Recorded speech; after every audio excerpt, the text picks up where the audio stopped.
ગોંડલ તાલુકાના જામવાડી ગામ ખાતે એક અનોખો લગ્ન પ્રસંગ જોવા મળ્યો હતો। ગામમાં લગ્ન પ્રસંગે ગીર ગોવર્ધન સંવર્ધનના રમેશભાઈ રૂપારેલિયા દ્વારા ભેટ સોગાત તરીકે એક ગીર ઓલાદની 6 માસની વાછરડી આપવામાં આવી છે। ગોંડલ તાલુકાના જામવાડી ગામ ખાતે એક અનોખો પ્રસંગ જોવા મળ્યો હતો। ગામમાં 30 વર્ષથી સરપંચ તરીકે સેવા આપતા અને રાજકોટ જિલ્લા ભાજપ ઉપાધ્યક્ષ તરીકેની જવાબદારી તથા ગોંડલ નાગરિક બેંકના એમડી તરીકેની જવાબદારી નિભાવતા પ્રફુલભાઈ ટોડિયાના સુપુત્ર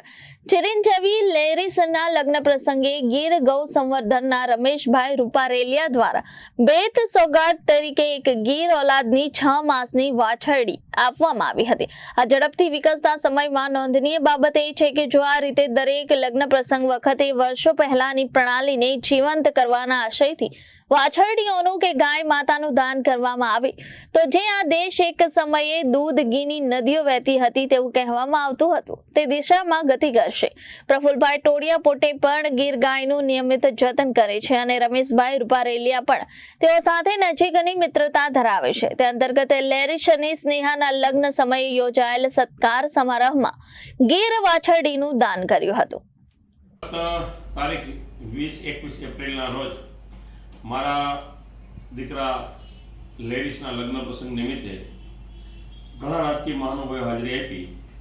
અને રિસેપ્શનમાં ઘણા રાજકીય મહાનુભાવો સામાજિક સંસ્થાઓ બધા મારે ત્યાં મહેમાન તરીકે પધાર્યા અને નાની મોટી ભેટ સોગાતો તો ઘણી આપી,